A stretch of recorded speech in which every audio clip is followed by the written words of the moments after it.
De galho em galho da Monkin, esse ano com, acho que é o episódio mais especial pra gente. A gente está entrando num mundo diferente, a gente entrou numa grande fábrica de ovos, numa grande piração de uma marca muito legal que eu conheci mais profundamente do ponto de vista de marketing com essa campanha. Time to market perfeito, criatividade totalmente fora da curva, perfeição na execução, uma entrada nos canais, nos meios de comunicação que parou o Brasil por 2, 3 dias. E a gente vai falar hoje da campanha da Graci Ovos, que todo mundo conhece. Eu vou falar com o Bruno. Bruno, tudo bem? Tudo, Joel. Um prazer estar aqui. Muito obrigado pelo convite. Cara, foi um grande prazer te encontrar num grupo de WhatsApp de amigos. Quando vi a campanha, no primeiro momento, eu te contei, minha filha estava no quarto, estava fazendo home office, ela, pai, vem aqui. Eu saí do escritório, fui até o quarto dela e ela estava vendo o primeiro vídeo da campanha. Uhum. Eu parei, cara, olhei aquilo e falei assim, não é possível, cara. Você acreditou? Eu acreditei muito. Por ser a Graciane, por ter adequação com a questão dos ovos, que ela come muitos ovos, e pela loucura de exibicionismo que o mundo hoje impõe, principalmente em luxo, eu achei que era viável, cara. Cara, isso é muito engraçado. A gente vai conversar sobre isso, mas parte da estratégia foi justamente isso, assim, uma coisa que ficasse na exata linha tênue entre ou isso é uma parada muito louca e é verdade, ou isso é mentira. Mas o mais legal é que, assim, por mais louco que seja, é plausível, né? Isso Exatamente. foi uma das coisas que a gente pensou, quando a gente pensou, qual que vai ser essa marca, qual que vai ser o produto e a estética que a gente vai dar para ele. Legal. Se apresenta pra gente. Então, meu nome é Bruno Sabino, eu sou diretor de Brand e Social do Canva e estou muito feliz de conversar aqui com vocês hoje. Boa. Conta um pouquinho da estrutura que você tem, que a Canva tem aqui no Brasil de marketing, porque eu já fiquei sabendo que vocês fizeram tudo dentro de casa. Tudo dentro de casa. Nós somos uma empresa cuja criação a gente faz 100% dentro, desde a estratégia, concepção, criação, os vídeos, os posts, tudo a gente faz internamente. Claro que a gente tem parceiros como produtoras para viabilizar, mas toda a concepção e ideação é tudo dentro de casa. E a estrutura de marketing do Canva, na verdade, ela é super recente aqui no Brasil. Apesar do Canva ele já ser um produto muito bem sucedido aqui, está no Brasil há quase 13 anos, o Canva só começou a estruturar realmente essa parte de marketing há coisa de 3 anos atrás. Legal. E um movimento muito importante porque o Brasil é o segundo maior mercado do mundo de Canva, um dos maiores em receita, inclusive. Legal. Então é um mercado muito importante para o Canva e apesar do produto ser um sucesso, em questão de marca, acho que a gente vai falar sobre isso, e da minha posição como organizador desta marca, o Canva não tinha um posicionamento. Então começou-se esse movimento de formar-se uma equipe de marketing. Primeiro, o nosso líder de marketing, diretor de marketing, que é o Felipe Godoy. E aí, depois, a parte de eventos, parcerias, e até que chegou nessa parte de criação. Então, hoje, se não me engano, o time total, que é um time super enxuto, somos em 15 pessoas, talvez, e 8 são a criação, basicamente. Legal. E a decisão, eu não sei se você já estava lá, essa pergunta que eu vou fazer, mas sempre que você monta uma área de marketing, sempre que você começa um negócio que precisa de marketing, existe uma decisão. Se eu monto um time executivo, que vai contratar uma agência, ou se eu trago para dentro de casa a famosa in-house. Você participou dessa decisão? 100%. Como é que foi essa... Cara, eu tive a sorte e o privilégio de ser a primeira pessoa de criação no Canva. Eu cheguei justamente para organizar a casa nesse sentido, e depois viramos uma dupla, eu e o Raul. O Raul é um brasileiro, mas que estava na Austrália, na parte de criação, e que teve que retornar aqui para o Brasil por conta de uma questão familiar, e ficou aqui com a gente como diretor de criação. Esse primeiro momento do Canva de organizar a casa na parte criativa, para mim era muito importante fazer as coisas internamente por algumas questões. A primeira e mais óbvia é a questão de timing, porque hoje em dia, com o fluxo da internet, o timing acontece no estalar de dedos. Assim. Pensa que a campanha da Xuxa a gente fez há 3 semanas atrás e ela já tá velha. Sim. Agora o assunto é outra coisa, o assunto é o Graci Ovos, daqui a pouco vai ser outra coisa e outra coisa. Então, a questão de processual da agência e de aprovar, faz um post, aprova, altera, não sei o que, já passou a tendência. Então, o primeiro lugar que eu comecei a organizar foi a parte realmente do social, o primeiro ponto de contato. A gente não tinha também uma estrutura como a gente tem hoje, a gente não tinha uma verba como a gente tem hoje, então o que eu tinha para criar, para eu começar a organizar a marca do Canva, era o social, basicamente. E aí, para mim, era muito importante que isso fosse feito totalmente interno pra gente ter essa dinâmica maior e ter pessoas muito mais conectadas com a marca, que realmente são representantes e que vivem a marca. E aí, a partir disso, a gente expandiu para toda a estrutura de criação de campanha, também in-house, para a gente poder ter essa conexão muito forte, todo mundo muito conectado dentro da marca e esse timing também de fazer mudanças, alterações e tomadas de decisões, tudo ali dentro. E como é que foi chegar numa empresa global, que tinha uma campanha, um posicionamento global, imagino eu, e começar a brasileirar? Porque eu participo de alguns grupos de discussão justamente que contestam ou debatem a questão de campanhas globais e campanhas locais. E que muitas vezes o comportamento do brasileiro, não muitas vezes, mas sempre, é diferente da América Latina, é diferente do mundo todo. O Brasil é um país peculiar, com pessoas peculiares. E você teve que pegar algo global e, de certa forma, trazer para o mundo do brasileiro, da Xuxa, da Graciane. Como é que foi esse primeiro desafio que você teve? Cara, o desafio foi que eu tive que explicar muita coisa. Explicar todas as nuances brasileiros, da nossa cultura, dos nossos memes, isso tudo em inglês para um grupo de australianos que não fazia ideia. Já tive que explicar, por exemplo, quem era a galinha pintadinha, quem era a Rita Lee, quem era a nora da Rita Lee e por que a nora da Rita Lee, quando foi explicar para o filho quem era a avó e porque ela era famosa, explicou que a avó era que nem a galinha pintadinha e por que o post que a gente fez sobre isso teve mais de 4 milhões de visualizações. Isso tudo em inglês para um pessoal que não faz ideia disso. Então foram muitas e muitas e muitas explicações. Eu entendo que existe um certo receio, essa questão da localização de uma marca global e é sempre um desafio, mas no nosso caso, o que foi quebrando essa resistência foram os resultados. Era mostrar que o nosso perfil ele estava performando imensamente melhor do que todos os outros perfis. O perfil global que tinha uma cara muito mais quadrada e depois explicando, tudo foi montado a partir de uma estratégia e explicando essa estratégia e como é que estava funcionando. Então, uma das primeiras coisas, literalmente a primeira coisa que eu fiz quando eu entrei no Canva foi pesquisar o nosso público, no caso, nós mesmos, né? Mas quase num sentido autoantropológico, de deixa eu analisar então qual que é a relação do brasileiro com a marca Canva, relação do brasileiro com criatividade e principalmente a relação do brasileiro com design. A partir dessa pesquisa, a gente chegou a algumas conclusões interessantes que mostravam e provavam que o foco aqui no Brasil precisava ser diferente do que em outros mercados. Enquanto nos Estados Unidos ou países como a Alemanha, a questão do design já está muito mais intrínseca e desenvolvida, aqui no Brasil nem tanto. Até por conta da palavra design. Você pensa em design, é uma palavra em inglês intraduzível, né? Ela não significa desenho, a tradução mais correta seria projetar, mas não é exatamente isso. Então, é uma palavra que já gera uma estranheza, uma palavra em inglês.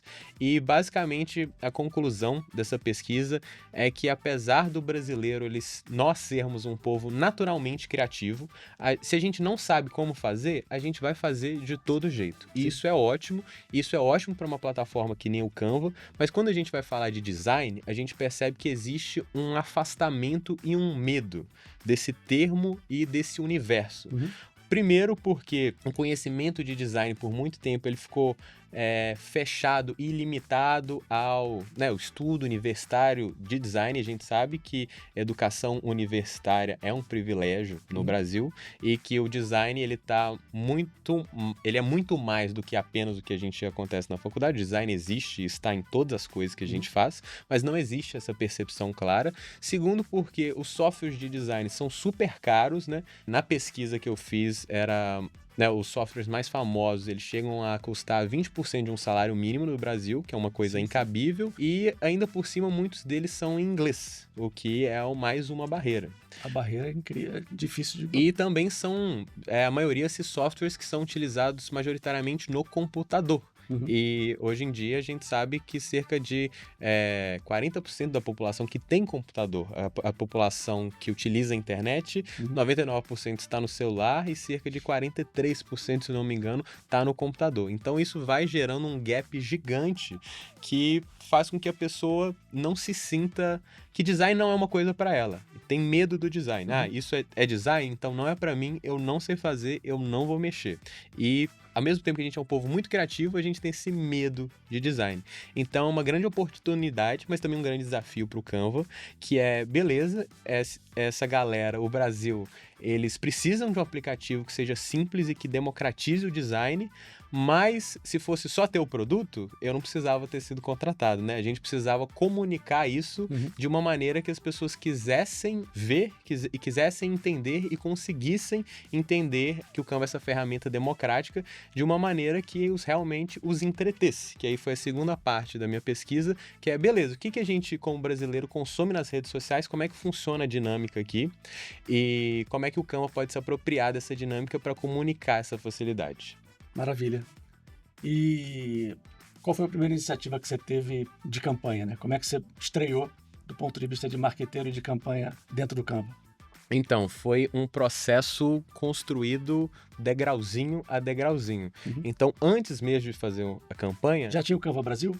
O perfil já tinha um perfil. Ele era um perfil que, na minha análise, eu descrevi ele como um quadro de avisos de uma repartição pública. Que eram basicamente posts com dicas de design, carrosséis, entregues de uma maneira totalmente fria, que na verdade era apenas uma tradução do que o perfil americano fazia e que não tinha nenhuma relação. Tanto não tinha nenhuma relação que quando a gente olhava qualitativamente para os comentários que existiam, eles não tinham nada a ver com o conteúdo. O post podia ser: aprenda como criar um logo legal para sua empresa. E os comentários eram: o botão de salvar sumiu. Estou tendo problemas com o pagamento. Então as pessoas não se relacionavam com o Canva como uma marca, se relacionavam como se fosse um serviço, meramente.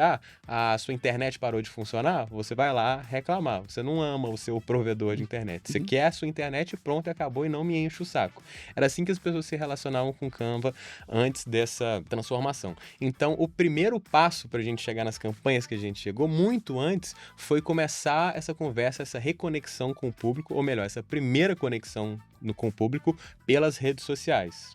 É um bate-papo, né? Mas eu vou te contar uma história minha que tem muito a ver com isso. Eu trabalhei no Portal Terra. E quando eu cheguei no Terra em 2005, aqui em São Paulo, ainda era obrigado você contratar internet banda larga por um provedor de internet, que nem o Terra, porque as telecoms não podiam ter acesso direto à internet para os consumidores. O maior player disparado era o UOL. Ainda é gigantesco, tanto que ficou bastante sólido até hoje. E o grande asset dele era a notícia. Então, a melhor notícia estava no UOL. E a gente tinha que achar algum território de marca que engajasse o público, não só pelo serviço, mas também pela curação. Fizemos pesquisa, entendemos o comportamento, começamos a entender a questão futura de vídeos poderem ter um potencial muito, muito relevante, de engajamento e conversa serem temas muito importantes. E a gente começou a estudar formas de se aproximar do público através da marca e não só do serviço. Nem tinha redes sociais, não tinha Facebook, tinha o Orkut naquela época, talvez. E o comportamento era muito voltado para o portal. Então todo mundo acessava o portal do Terra, todo mundo acessava a home do UOL. Quando as redes sociais começaram a aparecer, a dinâmica começou a mudar. Então eu postava uma notícia, você acessava a notícia, você clicava na notícia porque você acredita ou concorda com o que eu falo, e você não ia mais para a home, você ia para a notícia. Sim. E aí foi o primeiro grande ato de fragmentação da audiência na internet. Descentralizou das homes e foi para as redes sociais. E a gente precisava ser diferente. Então a gente começou a fazer campanhas que trouxessem o público para se apaixonar pelo nosso espírito. A gente começou a fazer serviços que aproveitavam a plataforma de internet para trazer o público para perto também. Então a gente lançou o Terra Sonora, que hoje é muito parecido com o Spotify. Infelizmente acabou. Lançou o Terra TV, que hoje seria o Netflix. entre outras coisas, mas o que mais fez sucesso, a gente fez um festival de música, chamado Planeta Terra Festival. E lá, as pessoas viviam a experiência de marca. Então, eu lançava cada produto dentro do Planeta Terra Festival, as grandes empresas lançavam produtos dentro do Planeta Terra Festival, e a gente conseguiu conectar, como você fez muito bem agora nas campanhas recentes e no teu trabalho, a paixão que levava ao consumo. E não o consumo que levava a outro consumo, sem ter profundidade. Então, muito legal ouvir essa história. Me trouxe uma coisa muito legal aqui de trabalhos passados. Porque, no fim, é isso, né? A gente sabe que ninguém gosta de propaganda. E nós, como pessoas, a gente sabe disso. A gente pula o anúncio do YouTube, a gente paga o Spotify Premium para não ver anúncio, a gente paga o YouTube Premium para não ver anúncio, a gente fica com raiva quando o anúncio aparece no meio do YouTube e você tá assistindo um vídeo legal, mas parece que quando a gente coloca o nosso bonezinho de marqueteiro, a gente esquece. A gente acha que todo mundo quer saber do nosso produto. Como assim? Como assim as pessoas não querem saber que o meu banco é o único que tem o crédito 20%? Ninguém quer saber sobre isso. As pessoas querem consumir cultura, informação, mas de um jeito que não seja, né, literalmente o "Olá, esta é a minha marca, você pode consumi-la?". Então, a gente pensar nessas estratégias, como é que a gente coloca a marca realmente para gerar uma conexão que não seja informacional, mas emocional, acho que é uma relação da experiência que você está trazendo e do como foi esse início no Canva também. Boa. Mas você estava falando da dinâmica que você encontrou nas redes sociais. Isso. Então, como é que foi seu primeiro... O primeiro passo, então, foi inserir o Canva na dinâmica das redes sociais. Como é que a gente coloca ele nas conversas? Como é que a gente conversa com as pessoas, no caso? E o jeito que a gente conversa nas redes sociais com as pessoas, como marca, ou pelo menos o jeito que o Canva conversa com as pessoas nas redes sociais a partir dessa nova estratégia que eu criei, é não parecendo uma marca. Isso está muito claro no meu slide de estratégia, que a maneira que a gente conversa com as pessoas e a maneira mais bem sucedida é não parecendo uma marca. O melhor comentário que eu recebo nos meus vídeos é PQP, só vi que era o Canva depois que eu abri a caixa de comentários, kkkkkk. E a gente recebe alguns desses comentários. Então a gente se apropriou da estética da internet, que é muito importante, de então a gente vai colocar um logo no post. Não coloca logo no post, porque né, não é assim que as pessoas se comunicam na rede social. Primeiro porque eu já vou... O perfil do Canva já vai estar postando, então já vai estar escrito Canva Brasil ali. Sim. Essa é a informação de marca que eu preciso. Já tem a fotinha do perfil, mas ninguém quer... A gente precisa esquecer que isso é uma publicidade para se relacionar com ela. No final, ainda é uma publicidade, mas que tem essa estética do conteúdo online. E aí, como é que a gente falava com as pessoas, então? A estratégia também que a gente gerou foi, em vez de ter que começar conversas com as pessoas, entrar em conversas com as pessoas. E a internet, ela é riquíssima de diversas milhares de conversas acontecendo o tempo inteiro que não estavam sendo exploradas na antiga estratégia do Canva. Era só, nós somos um serviço de design, então vamos dar dicas de design para as pessoas. Não, porque não é isso que as pessoas estão falando na internet. Então, por exemplo, eu lembro do primeiro post que eu fiz, que coincidentemente foi um post muito bem sucedido já no início, que foi um post na noite de lançamento do último episódio da segunda temporada de House of the Dragons, aquela série da HBO. Sim. E aí eu fiz um post simplesmente pegando um template de luto no Canva, apagando o espaço de nome e escrevendo o nome de todos os personagens, porque House of the Dragons é uma série conhecida por matar seus personagens principais, então todo mundo estava com medo do que ia acontecer, e é simplesmente uma gravação de tela de celular, o mais orgânico possível, deletando os nomes, escrevendo cada um deles, e escrito com o título POV, me preparando para a season finale da série hoje. E esse post, o primeiro post dessa nova estratégia, já atingiu 1 milhão de visualizações, então assim, na primeira postagem já foi provado que alguma coisa diferente estava acontecendo ali. E a gente foi construindo essas milhares de conversas e entrando nessas milhares de conversas da internet ao longo de quase um ano, só fazendo isso, para aí começar a nossa... E isso foi notado pelo pessoal de fora, essa estratégia foi validada e a gente foi começando a ganhar cada vez mais recurso e cada vez mais digamos, moral dentro da empresa para fazer as coisas acontecerem. E aí a nossa primeira campanha com o que, né, o mundo publicitário considera uma campanha mesmo, a gente está sempre fazendo campanha. Pra gente, no Canva não existe essa diferença. Todo dia, todo post que a gente faz é uma chance de conectar com o consumidor. Porque o objetivo da campanha é esse. Campanha hoje é fluxo, né? Exato. Então a gente está num fluxo constante. Mas essas produções maiores, digamos assim, a nossa primeira foi o Jacanva. Eu não sei se você chegou a ver, nossa parceria com o chefe Jacan, para numa oportunidade de mercado super legal, que no mês que o CapCut colocou as suas legendas automáticas como pagas no aplicativo, foi o mês que, coincidentemente, e foi coincidentemente mesmo, o Canva lançou as legendas automáticas gratuitas no editor de vídeo. Então, eu tinha um asset muito vendável para as pessoas que estavam órfãs pro maior player do mercado de edição de vídeo. Mas eu precisava fazer isso de uma forma criativa, de uma forma que as pessoas quisessem ver, de uma forma que impressionasse, de uma forma que não fosse óbvia e que trouxesse o Canva pro dia a dia. O meu objetivo sempre é trazer o design pro dia a dia para as pessoas terem essa compreensão que o design não é alguma coisa de outro mundo. E aí, quem melhor para falar de legendas do que o homem mais legendado do Brasil? Exatamente. E aí a gente fez uma espécie de documentário com a produtora Asteroid, que são os nossos parceiraços, que fizeram também a campanha da Xuxa, a campanha da Grace. Sou fã do Gui. O do Gui, Thiago. o Beppe, o Thiago, Porra, o Juliano, o adoro Cajá, eles, os já caras. trabalhamos junto. Um abraço pra vocês, sou fã. Abraço pra vocês, pessoal da Asteroid. E a gente foi a nossa primeira parceria. E a gente fez esse documentário em que o Jacan, ele era legendado, só que fora da televisão. Como se as legendas acompanhassem ele o tempo inteiro na casa dele. E as diversas interações que isso acontecia. Então ele ia passar na porta, ele batia por causa da legenda e ele tinha que andar de ladinho. E aí ele queria abrir uma garrafa, ele pegava uma letra e usava o T, por exemplo, como abridor.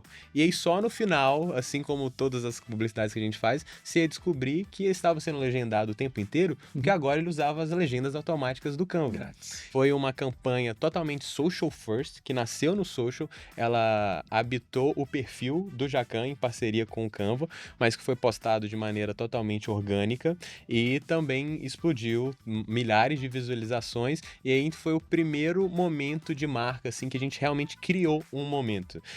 A gente passou quase um ano surfando as trends para entender a anatomia das trends, porque uma vez que você surfa e consegue pegar essas, se a gente está falando de surf, então consegue pegar essas ondas das trends, você pega uma, duas, quando você chega na 1000, você já entendeu a anatomia dessa onda. E aí foi o momento que a gente começou a criar essas ondas, então foi o primeiro momento que o Canva organicamente se tornou assunto na internet. Então essa foi o primeiro marco que deu a gente ainda mais, digamos, capital interno, para as pessoas verem que alguma coisa diferente estava acontecendo aqui no Brasil, para habilitar a gente fazer as últimas 2 campanhas, como a da Xuxa e da Grace. Agora eu fiquei curioso. Conta esse segredo de surfar as trends. Existe uma dinâmica, existe um padrão, você entendeu e você gera tendência hoje em dia. Isso. Como você aprendeu isso e onde foi o clique? Fala assim, putz, o segredo é esse aqui. Então, se existisse um segredo tão óbvio, fácil assim, tava mole pra nós. Exatamente. Né? Mas eu acho que são coisas básicas que, assim, é entender, primeiro, que as pessoas não querem ver anúncios. As redes sociais, elas já não são mais tão redes sociais, assim, são redes de entretenimento. Depois de um dia cansado, você chega em casa, senta no sofá e passa 40 minutos scrollando o feed, vendo vídeo de gatinho, vendo piada, vendo trechos de coisas. Você não está consumindo marca, você quer desopilar o seu cérebro. Então, o primeiro pilar pra gente sempre é o entretenimento. A gente tem literalmente uma pirâmide e a base dela tá escrito Entertain First. A gente precisa gerar coisas que as pessoas querem ver, que as pessoas compartilhariam, porque é um pedaço de entretenimento e por acaso é do Canva. Não o contrário, é uma coisa do Canva que me gera um pouquinho de entretenimento. A segunda coisa é, apesar da gente estar criando conversas e criando tendências, elas nunca partem do zero. Elas sempre partem de coisas que já estão na cultura.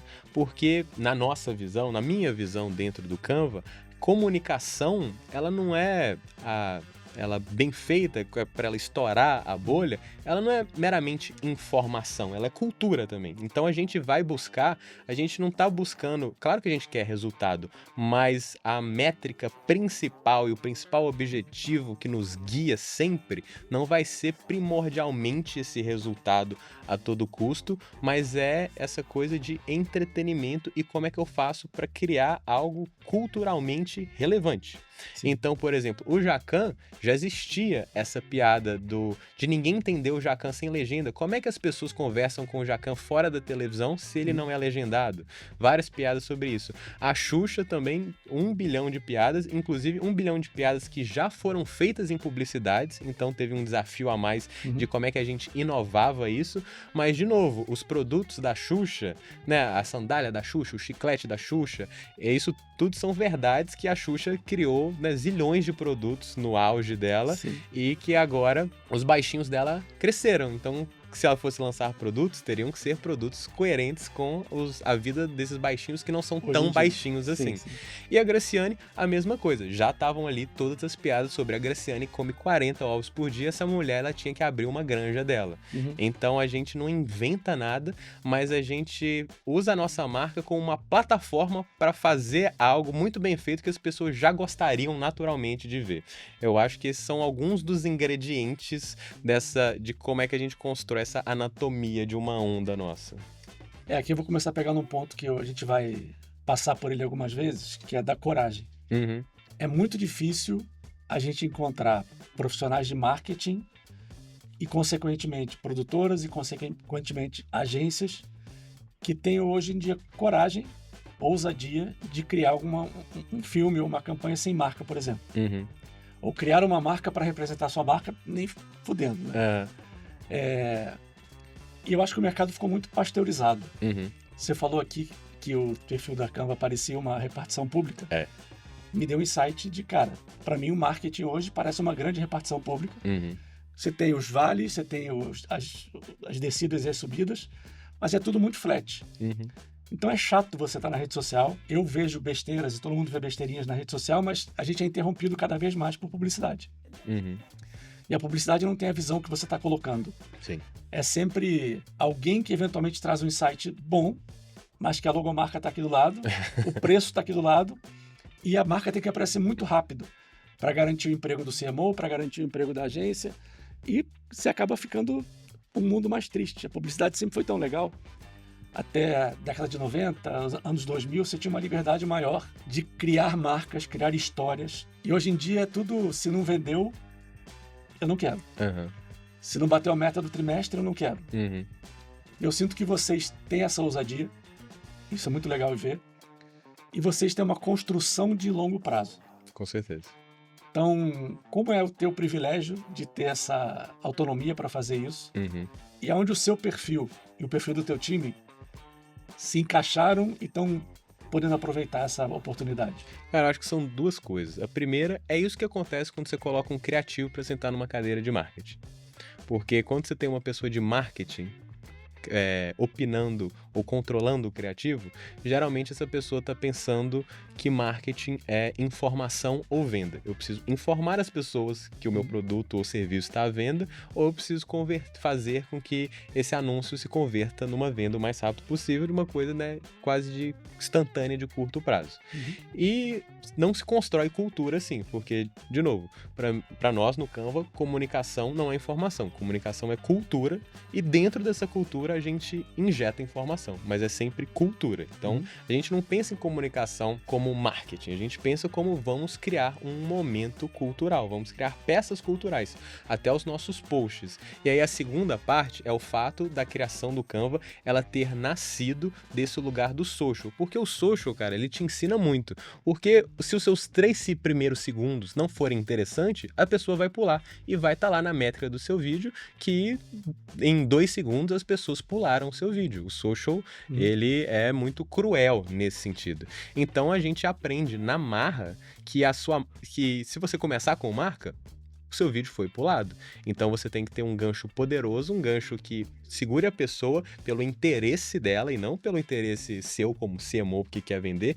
Né? O público não liga se você quer vender, o público quer consumir alguma coisa legal. E não liga se você tem meta de venda, não Exato. liga se você tem se justificar para os seus chefes e para sua agência e para sua família. Exatamente. Então, as melhores publis que você vê influenciadores fazendo, é a marca, ela entra naquela história, naquela sketch, naquele vlog que ele faz de uma maneira tão natural que você faz assim, tá bom, é uma publi, mas tá tão legal que eu vou continuar assistindo esse vídeo. Mas sempre esse momento de, era uma publi. E as melhores que são feitas é quando a coisa acontece muito naturalmente, mas geralmente ela vem entre o meio e o finalzinho do vídeo daquele influenciador. E é pegar essa mesma lógica e encher ela de graciosos para ela ficar bombada e criar essas campanhas. Mas então, eu acho que é basicamente essas duas coisas. Ter uma pessoa com background de criação, eu fiquei 10 anos trabalhando em agência, agora numa cadeira de marketing, e ter uma criação que ela nasce sempre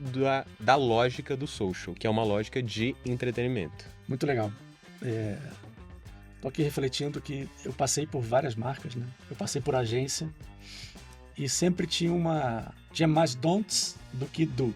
Cara, é muito engraçado isso que você tá falando, eu lembrei agora, porque pros nossos fornecedores, a gente já se tornou o cliente maluco. Porque a gente faz a reunião com a produtora e por exemplo, não, tira o logo, não, diminui o logo, não, menos cor de marca, a gente não quer que pareça cor de marca. A gente vai dando os feedbacks contrários do cliente, que é sempre, aumente o logo, traga o logo mais pra frente, traz mais cor de marca. O nosso objetivo sempre é descaracterizar aquilo com uma publicidade o máximo possível. Os nossos fornecedores, eles ficam, mas vocês têm certeza, gente? Vocês não querem colocar um loguinho aqui? Vocês não acham que seria interessante? O fornecedor, ele fica mais preocupado por conta de, já trabalharam com centenas de milhares de clientes que têm essa lógica e a gente pega essa lógica e inverte ela. Mas o que eu falo, a dinâmica do medo é uma merda, cara, porque se o cara que proporciona as campanhas pro mercado fala tanto não, foi o que eu falei, contamina a agência, que ele vai querer fazer a campanha pro cliente aprovar. Exato. Não pro público. Negócio certo. E o cliente tem que aprovar o que o chefe dele tem que aprovar. Então isso cria um viés gigante e os teus fornecedores têm o mesmo vício. Sim. Que é, cara, tem certeza? Essa ideia é exatamente a consequência do mercado tão tolhido e com tanto medo. Né? Exato. E na maioria das vezes, né, o chefe do chefe não é o público-alvo daquela marca. 99%. E muitas vezes as pessoas inferem que ele quer alguma coisa. Eu acho que o fulano não vai gostar disso aqui. E aí já começa um telefone sem fio que destruidor. Né? Que é um dos motivos pelo qual a gente opta por ter uma equipe criativa interna no Canva. Porque trabalhando em agência, né, eu vi na prática que existe a existência de um intermediário, e existem excelentes e maravilhosas agências no Brasil, mas muitas vezes em estruturas que tem esse intermediário, né, uma coisa boa que chega, ela é interceptada dentro da agência e você tem interesses diferentes de várias pessoas diferentes que às vezes não estão tão interessadas no objetivo do cliente ou da marca, e eles já barram uma ideia falando, o cliente não vai gostar disso. Sim. E muitas vezes o cliente vai gostar disso. Só que isso nem chega no cliente por conta dessa intermediação. Mas eu vou fazer o advogado do diabo, assim, tem muita agência e muito criativo sem noção também. Tá, com certeza. Porque as pessoas estão muito preocupadas com o prêmio que eu vou ganhar. Assim. Em ser o cara mais criativo, mas não ser o cara mais efetivo. Sim. Por trás da narrativa que você está fazendo para mim, você tem um propósito, que é, através do entretenimento, através do engajamento, através da criatividade, você atrair a pessoa, reter a pessoa para você mostrar que o seu produto faz sentido. Isso. Eu, como cliente, como agência, já vi coisas bizarras também, que chegaram para mim e falaram assim, cara, não tem nada a ver minimamente com o que o cliente precisa. Porque aí também é esse momento que o criativo também, não acho que ele tem culpa, ele tá lidando ali com 15 clientes, cada semana é uma coisa diferente.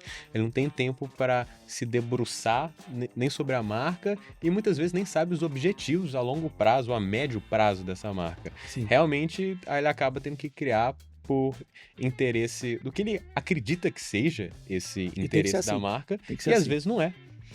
Ele tem que ter informação, né? Eu via dentro dos lugares que eu trabalhei, cada um cuida de um pedaço. E a agência é muito assim. Pois é. Então, a área de planejamento pega a informação toda e vai fatiando pela agência, não sempre, obviamente. E quando uma informação chega para as áreas, cada um pega o que quer ouvir também. Sim, essa departamentalização do conhecimento também é um problema e é uma coisa que eu gosto muito de não termos no Canva, que é tudo muito misturado, assim, a gente tem muita troca, não tem ninguém que faz exclusivamente uma e esta coisa, porque uma prática de péssimas agências é aquilo, ó, você faz o deck de ideias e aí você fala, manda o deck pro pessoal de planejamento para eles colocarem os slides dele no início, assim. Foram coisas criadas completamente separadas. E aí mídia também, né? E mídia também, então depois manda pro pessoal da mídia para colocarem, assim, né? Cada departamento cuida do seu bloquinho. Isso é ruim pro criativo, porque aí beleza, eu fiz essa ideia. Essa ideia deu resultado? Ninguém conta isso pro criativo. Qual que foi o resultado que deu? Como é que foi o resultado em comparação com outras ideias que teve? Atingimos o objetivo? Se atingimos, em qual porcentagem? Das peças que eu criei, qual atingiu mais esse objetivo? O criativo também não é munido dessa informação. Eu sofri muito com isso porque eu gosto muito de entender o porquê das coisas.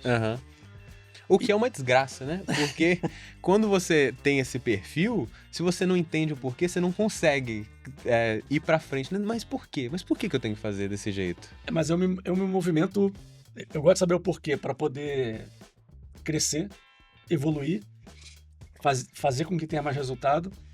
Mas você não pode parar na primeira barreira.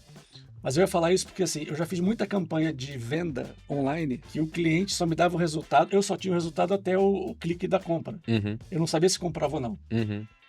Então, acaba com a falta de informação, a agência não tem como tomar decisão, o criativo não tem como ser efetivo, sabendo o que funciona e o que não funciona. Então, é um ciclo vicioso bastante complicado. E é paradoxal, porque a gente está falando aqui de tratar comunicação como informação. Esse é o mal quando a gente pensa na marca comunicando com o público, que comunicação deveria ser cultura e não informação. E a principal coisa que falta na cadeia que produz isso é informação entre as partes. Exatamente. Agora vamos para um caminho que me conectou com você, que foi a campanha. Não sei se vocês repararam, mas temos as fichas das perguntas aqui exatamente. Ficou muito legal. Graciovos. Qual era a sua dor naquele momento? Pode ter sido anterior, pode ter sido no Jacquin, pode ter sido na campanha da Xuxa, podem ter sido as mesmas dores. E como é que começa o processo criativo dentro do Canva? Beleza, então a gente tinha algumas dores para resolver com essa campanha. Em objetivo de marca, essa seria a primeira grande campanha de marca no Brasil. Depois do sucesso da campanha do Jacquin, a gente conseguiu uma verba para fazer então essa primeira campanha de marca com uma verba considerável aqui para o Brasil. Então a gente precisava fazer essa campanha que comunicasse a marca Canva, que é um desafio, porque o Canva ele tem 1 zilhão de recursos, tem apresentação, tem docs, tem quadro branco, tem planilha, tem editor de vídeo, tem recursos de programação, tem recursos de IA para imagem, tem recursos de IA para vídeo. Então, como é que a gente comunica isso tudo? Impossível, essa é a resposta. É a realidade. Então, a gente tinha que comunicar a marca Canva, e o Canva, ele tem alguns estigmas que a gente tenta eliminar. O primeiro estigma, que não é segredo para ninguém, é que as coisas feitas no Canva, elas são coisas com uma estética amadora. Que não é verdade. Eu sou prova disso, que eu não era um usuário assíduo de Canva antes de entrar no Canva, e assim que eu entrei, eu falei, deixa eu entender melhor essa plataforma, e hoje em dia tem literalmente anos que eu não abro um software que não seja dentro do Canva, porque até carregar o software eu já fiz o que eu precisava fazer dentro do Canva. Mas como é que a gente mudava ou começava a mudar esse estigma propriamente, e como é que a gente então mostrava que o Canva era uma plataforma poderosa para a criação de assets de marca, para criar coisas, seja para microempreendedores ou para grandes empresas, e como é que a gente amarrava isso tudo numa narrativa que fosse coesa. Essas eram algumas das nossas dores. E o clique da ideia? O clique da ideia é o seguinte, justamente, o Canva, a gente tem muitas coisas para comunicar. Na campanha do Jacan, a gente focou em um asset específico e um asset dentro de outro asset. Então era Canva, editor de vídeo, legendas automáticas. Então era muito claro que a gente precisava comunicar. Aqui a gente precisaria comunicar o Canva todo. Uma tarefa impossível. Então, em vez de comunicar nessa parte informacional, vou dar aí todo esse bloco de informação para o consumidor. Em vez de comunicar isso tudo junto, por que a gente não comunica uma coisa só? Qual que vai ser uma coisa só? O benefício de te utilizar o Canva. Em vez de falar o porquê que o Canva é legal, é quase aquela regra do cinema do show don't tell. Então a gente vai mostrar o que acontece quando quando essas celebridades começam a usar o Canva. A gente vai mostrar o efeito e depois vai falar a causa desse efeito. E aí, cara, passamos por mais de 50 nomes de celebridades diferentes. Escrevemos mais de 100 roteiros, cada um para...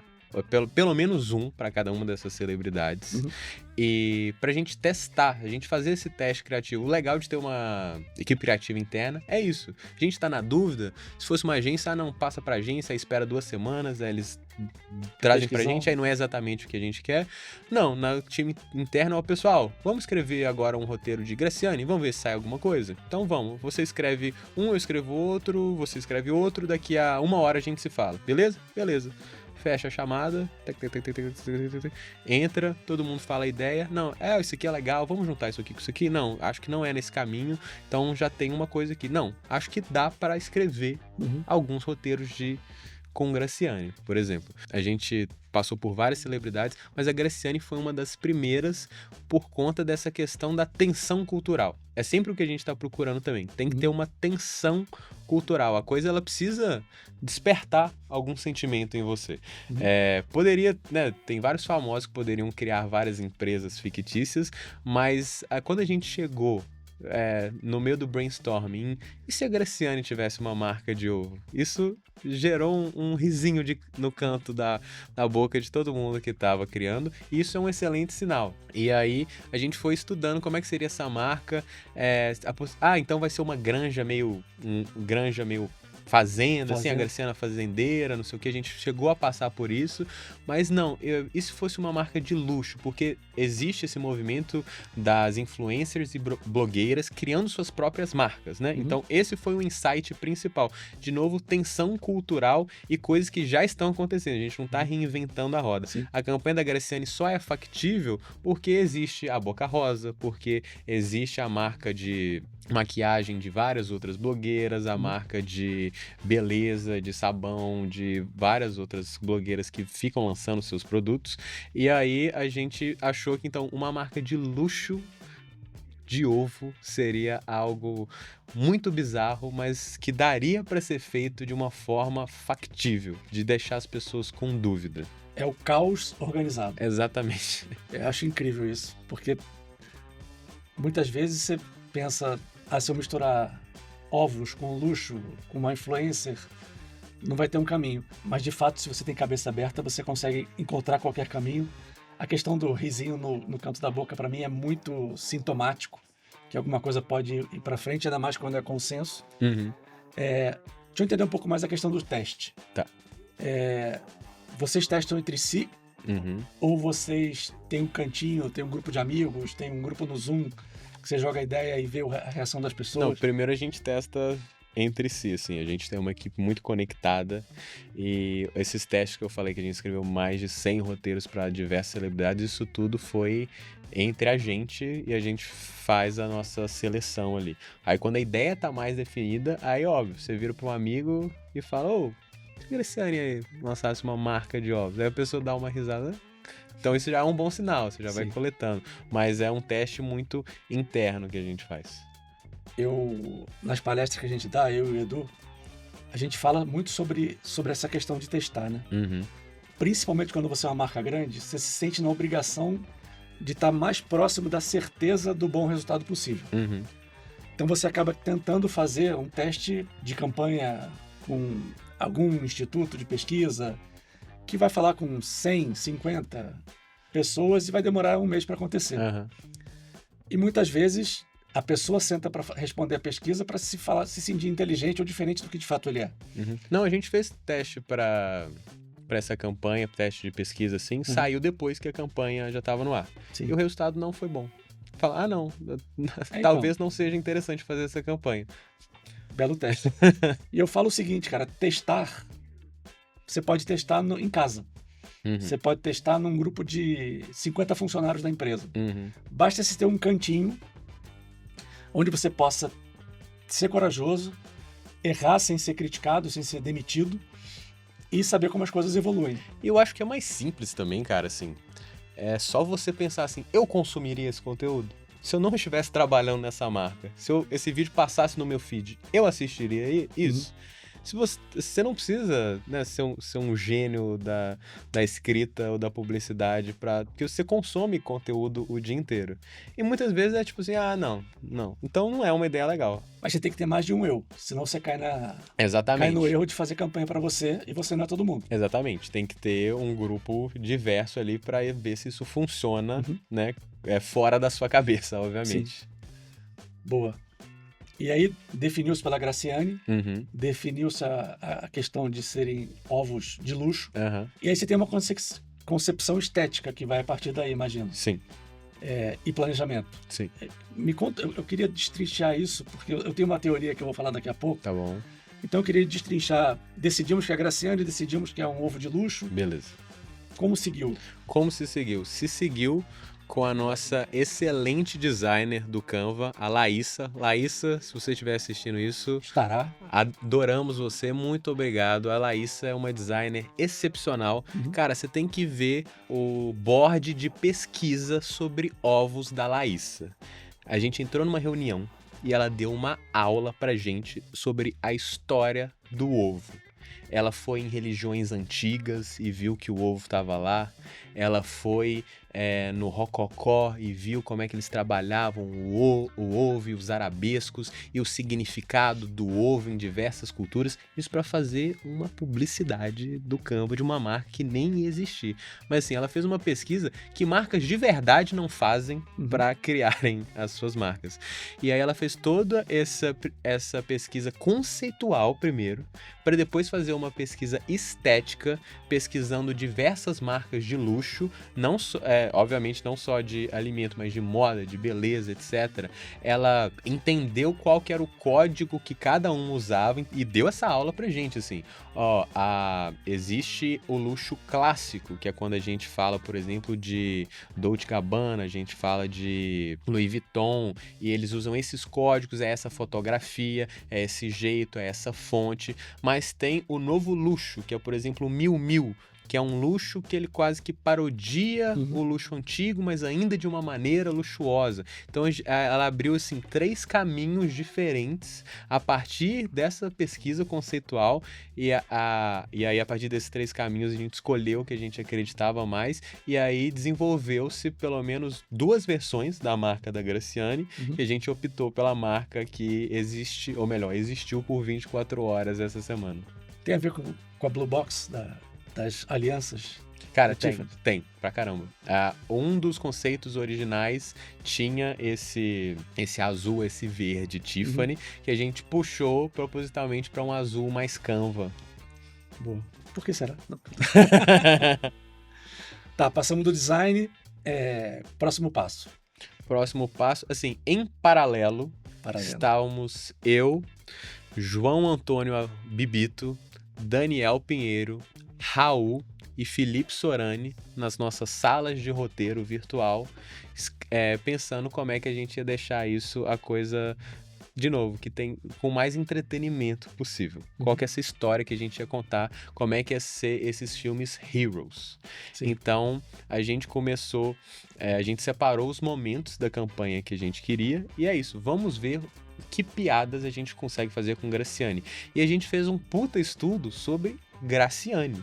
a gente foi estudar a história, a trajetória da Graciane na mídia, para entender quais pontos que a gente podia fazer, quais ligações, quais piadas, que foi a mesma coisa que a gente fez com a Xuxa também. A gente sabe tudo de Xuxa, a gente sabe todos os produtos que já foram lançados na história da Xuxa pra gente se ambientar nessa semiosfera, assim. A gente usa 10% disso, mas só de ter esse arcabouço cultural nas coisas que a gente se propõe a criar, isso já gera um resultado mais parrudo. Então, incorporar o personagem um pouquinho. Exatamente. Cada um de nós é um pouquinho Graciane agora. Eu tô até com o colar da campanha que a gente deu pros influenciadores. Vamos tirar fotos de mais detalhes para vocês. Mas então estávamos nós sentados na nossa sala de roteiro virtual e fomos escrever então esses roteiros. Como é que a gente transforma isso em algo com entretenimento? A gente já tinha a estratégia clara de a gente vai fazer um PR stunt. A gente vai lançar uma marca falsa e depois vai revelar que na verdade se tratava de uma marca que ela fez no Canva. E aí a primeira pergunta, tá, então como é que a gente faz essa ponte? Como é que a gente faz essa relação entre lançar a marca e falar que é no Canva? Se fosse literalmente isso, ela lançou a marca e depois ela falou, pessoal, eu lancei essa marca no Canva. Legal, mas não muito, assim, não tem muita bossa, como a gente gosta de falar. Não tem história, né? Não tem história. Qual que é a história? Tem que ter uma desculpa. E aí a gente pensou, ela come 40 ovos por dia. Ela comeu o estoque inteiro. Então, essa é a história que a gente vai contar. Sim. A gente vai contar essa história dessa super marca de luxo que em 24 horas acabou o estoque. Sucesso. Mas não é sucesso porque todo mundo comprou. Nem deu tempo de todo mundo comprar. Sim. A Graciane comeu o estoque inteiro. Aí a gente deu risada e já foi um bom sinal. Então, isso é uma piada idiota o suficiente. Um conceito que a gente gosta muito é o conceito da piada levada a sério demais. Eu acho que é um senso criativo que todos nós partilhamos e que aparece bastante nas campanhas do Canva, que é uma coisa engraçadinha que a gente fala, e se a gente colocasse uma estrutura gigantesca para contar essa piada? Então, e se a gente colocasse, se a gente enganasse a internet inteira e movimentasse todos esses influenciadores e todas essas páginas para fazer essa piadinha que a Graciane lançou uma marca, mas comeu tudo. Boa. Começamos a ter ideia, estruturamos a ideia, achamos o insight, tem o nosso caminho desenvolvido pela Letícia. Pela Laísa. Boa. Sou fã da Laísa já. Porra, a Laísa... Espero que ela não fique chateada comigo que eu errei o nome. Isso foi comum no início, mas hoje em dia ela é nossa divinha, mora no nosso coração. Boa. E o planejamento de influenciadores? Porque, pelo que você está contando, tem tudo a ver com o lifestyle da Graciane. Super a ver. Você tem o luxo, que talvez não seja dela, mas é da campanha. Sim. Você tem os marombeiros, você tem os esportistas, você tem os cozinheiros. Como é que foi essa escolha, acho que cirúrgica de cada um? Então, isso vem da estratégia também, que, de novo, é a importância ou o diferencial do Canva de ter a concepção da criação partindo do social. A gente, tem esse jeito de criar totalmente social first.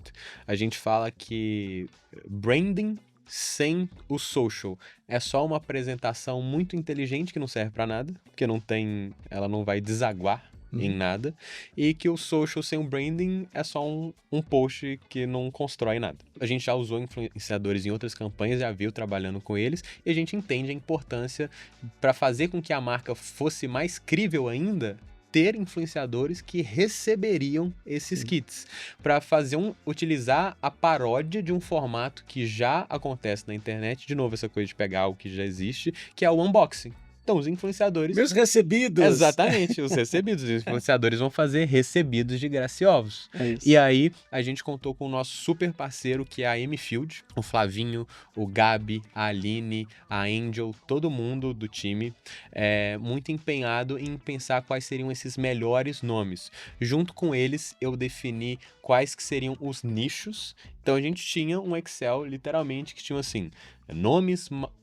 grandes nomes do fitness masculinos, grandes nomes do fitness feminino, nomes do fitness medianos, nomes que não são do fitness, mas são grandes na internet e treinam ou começaram a treinar recentemente, grandes nomes na internet que tem alguma relação com a Graciane. Então a gente tinha quase que esses boxes e foi preenchendo eles a partir das recomendações que a M-Field trazia e das pessoas que tinham uma sinergia com a nossa marca também. Porque essa escolha de influenciadores é muito importante, porque o Canva, como no final do dia a gente vende criatividade. Sim. Então a gente precisa falar de um jeito criativo e ter pessoas criativas representando a nossa marca. Então mesmo que fossem pessoas do fitness, mesmo pessoas de luxo, elas precisavam ser capazes de entregar um conteúdo que fosse também criativo. A M-Field tem um portfólio de influenciadores ou ela te assessorou? A M-Field não tem um portfólio fixo de influenciadores, ela vai atrás dos melhores nomes pra gente. Perfeito. Bem legal. Porque muitas vezes, muitas marcas ficam presas a uma empresa que representa um número de pessoas. Inclusive, agradecer imensamente a M-Field. Quando eu te falei que a gente escreveu o roteiro para mais de 50 nomes, esses abençoados foram atrás desses 50 nomes e orçaram esses 50 nomes. Sem parceria não tem, não adianta. As coisas brilhantes não saem. Exatamente. Eu vi uma palestra da diretora de marketing ou vice-presidente de marketing da Heineken no evento do Clube de Criação. Tinha ali uma emissora de televisão, tinha um roteirista, uma empresa que viabilizou o Tiny Desk e um entrevistador. E todos estavam falando sobre entretenimento, mídia, streaming, conteúdo. E começaram a perguntar para ela por que vocês têm uma capacidade de investimento muito grande. Por que vocês não investem mais dentro desse processo? A resposta foi brilhante para mim. Ela falou assim, pela dinâmica do mercado. Quando eu peço para minha agência fazer uma coisa, ela tem que contratar o agente, que tem que contratar o agente, que tem que contratar o redator, que representa tal marca, e tem que falar com o músico que criou a letra, a melodia. Então o mercado tem um custo para ser consultado praticamente tão grande que inviabiliza o processo todo. Com certeza. Então acho que tem que ter uma mudança, e você conseguiu parceiros para fazer isso, que consigam viabilizar ideias, e essas ideias viabilizam o negócio deles e o trabalho bem feito. E mais uma vez, não é uma crítica às agências, mas é só o jeito que o Canva trabalha e as vantagens que a gente vê nisso, que é a questão da agilidade. Porque em outras marcas que eu conheço, quem é uma agência que faz esse contato com a agência de influenciadores. Então você coloca mais um intermediário, né? Então, é a marca, a agência de influenciadores, o influenciador. E isso você coloca pelo menos 3 semanas de conversa aqui para uma informação sair do ponto A ao ponto B. Conversando diretamente com o fornecedor, a gente consegue ter, tanto para eles quanto para a gente, um fluxo de comunicação muito mais claro, muito mais direto. A escolha da produtora, como é que foi? Cara, foi excelente. A gente nunca sabe quem que a gente vai encontrar no mercado, né? Quando eu era estagiário na CPB, a gente fez uma ideia de Smirnoff, que foi executada pela Asteroid na época. Eu era o estagiário, eu e meu dupla, Felipe Sorani, a gente escreveu o roteiro, e outra dupla mais sênior foi ajudar a gente a executar essa ideia. Nos apadrinhou ali. E aí eles tiveram uma reunião com a Asteroid foi escolhida, e era um roteiro com muito humor. E ficou muito bom. Então, quando a gente foi fazer a campanha do Jacan, que foi a primeira campanha que a gente fez, a gente escolheu algumas produtoras, e dentre elas eu lembrei da Asteroid, porque eu já tinha trabalhado eu era estagiário 10 anos atrás, e que eles tinham uma pegada de humor muito legal, que combinava com o estilo de texto que a gente estava trazendo. Eles fizeram um clipe daquela Acorda Pedrinho. Acorda Pedrinho, exatamente. Maneiro, mas desculpa. E aí foi isso, cara. Foi um casamento, assim, que ornou muito, porque basicamente o Gui, o Beppe, o Kaja e o Juliano são tão idiotas quanto a gente dentro do Canva. Assim, a gente tem o mesmo tipo de humor, então a gente leva roteiros já bem prontos para eles, e eles são capazes de pegar aquilo e elevar num outro nível, porque eles têm a mesma energia. Eu acho que foi por isso que eu fiquei louco pela campanha. Eu acho que o pessoal que tá aqui vai rir, e quem me conhece vai rir também, assim, quanto eu não pagaria para ser um desses idiotas?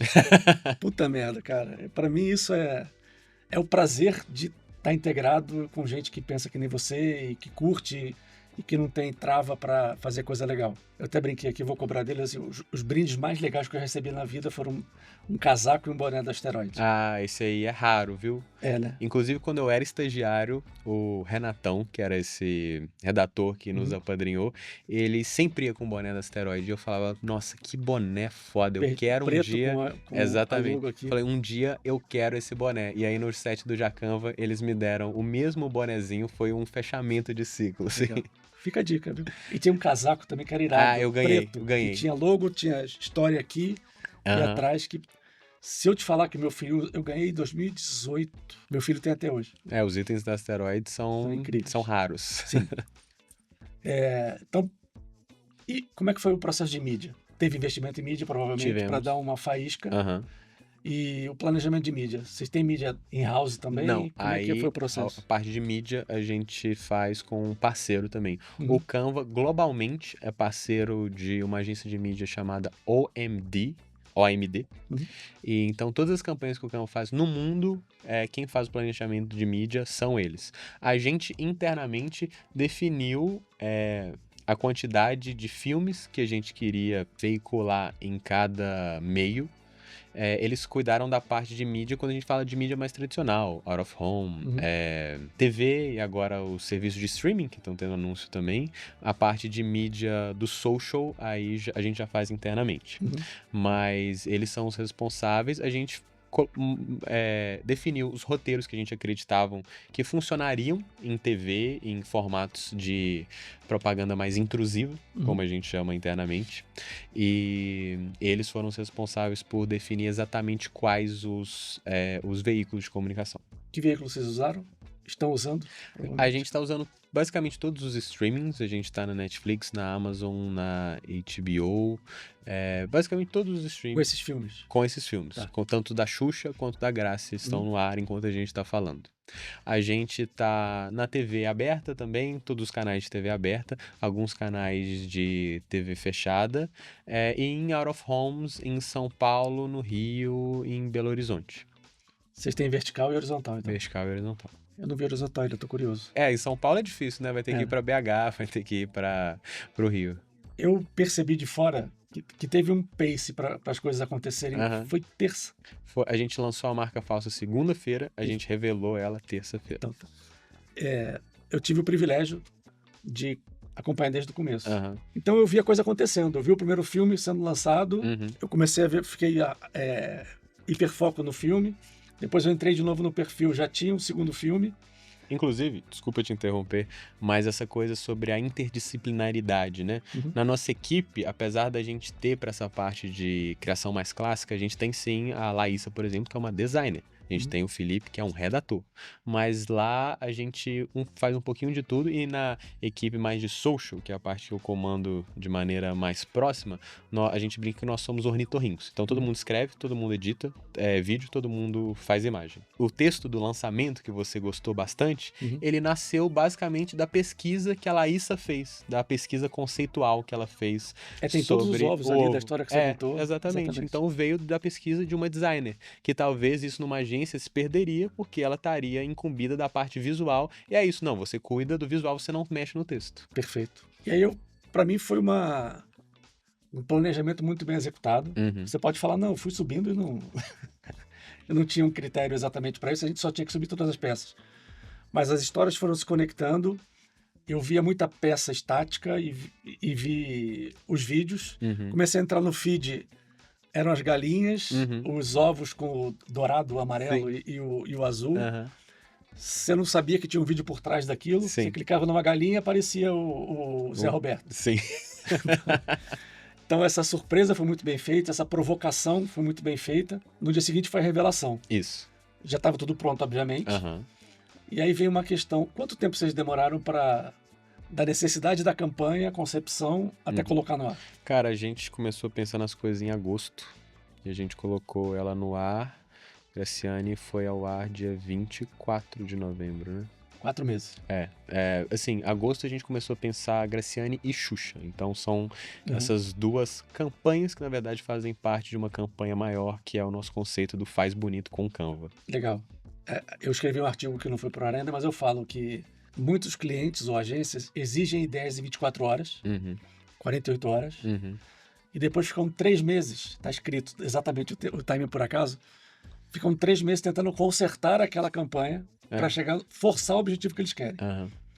Vocês ficaram 3 meses pensando, chegaram com tudo pronto, Sim. que geralmente tem os desdobramentos, né? Que a gente fala. E chegamos a adiar o lançamento algumas vezes, acho que 2 vezes, porque a gente sentia que o texto não tinha chegado no lugar. Perfeito. Então vocês foram aquele cliente chato que ficou mudando. Né? Não, o próprio cliente, no caso, né? Você tem o privilégio de ser os dois. Exatamente, mas essa questão que é isso, né? Não, a gente precisa da ideia em 24 horas, não sei o quê. Tá bom, isso aqui é o que eu consigo criar em 24 horas, só que o que eu consigo criar em 24 horas é uma bosta. Sim. Então, não adianta. Então, se o texto, se o visual não tá no lugar que a gente quer, a gente, sendo clientes de nós mesmos, temos o privilégio de, não, pessoal, vamos conversar com a agência de mídia, vamos arrastar um pouquinho, porque a gente precisa de mais uma semana para fazer isso aqui brilhar. E aí vem a questão da profundidade e da velocidade, que é um dilema hoje. Todo profissional de marketing, ele é provocado todos os dias por uma nova plataforma de IA, por uma nova campanha do concorrente, por uma nova ferramenta, uma nova feature do Canva, por exemplo. E aí o CMO é parado nos corredores e fala assim, você já testou AI? Não. Tem que colocar IA na nossa empresa, por que não tem IA? Por que o pessoal não tá usando demitido IA? porque não fez. Você testou IA? Testei. Coloque IA aí você pergunta Quem pra mandou pessoa você fazer que isso? falou isso. Mas qual IA? O que você... Me explica o que é IA. A pessoa não sabe, ela só... Não, a gente precisa ter IA, porque eu preciso ter uma reunião de board na semana que vem, eu preciso falar que a gente tá usando IA, porque senão a gente vai ter os acionistas não vão gostar, e aí vai... É isso, assim. Mas aí, o que é essa IA? Ninguém sabe. Só precisa estar usando IA. E aí você entuxa uma coisa num processo que às vezes nem precisa, para no final ser da vontade de uma pessoa falar que estamos usando IA. E é justamente essa questão que eu queria trazer para você. A urgência do CMO por qualquer coisa, qualquer resultado, que talvez seja um dos principais motivos para ter o maior turnover de C-Level é do CMO, porque ele não sabe dizer não. E hoje, ao longo do tempo, as áreas de marketing foram perdendo um pouco do respeito dentro das empresas, que focaram demais em venda. E o marketing, por muito tempo, focou muito no premium, ou no glamour.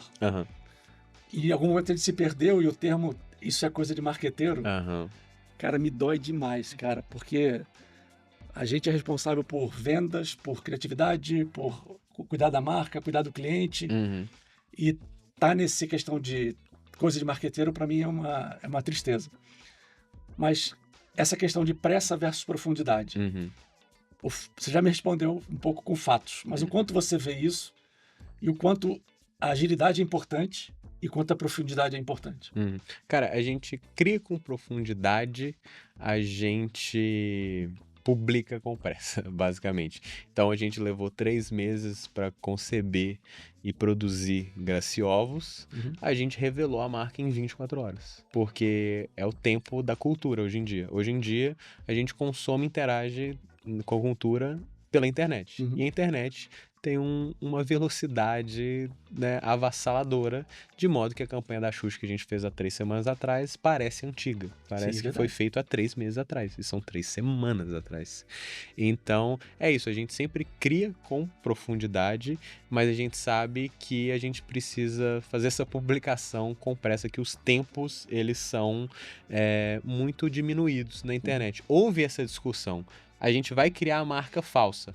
Qual é o período de tempo que a gente tem que esperar para fazer essa revelação? 2 semanas? 1 semana? 5 dias? Ah não, gente, vamos deixar um pouquinho mais no ar, a marca tá tão legal, tá tão bonita, né? A gente se esforçou tanto para fazer tudo isso, para fazer esse design, a gente vai realmente fazer essa revelação em 24 horas? Vai, porque esse é o tempo da internet, porque em 24 horas o assunto já seria outro. Se a gente esperasse 48 horas... ia ter morrido. Já teria descoberto, né?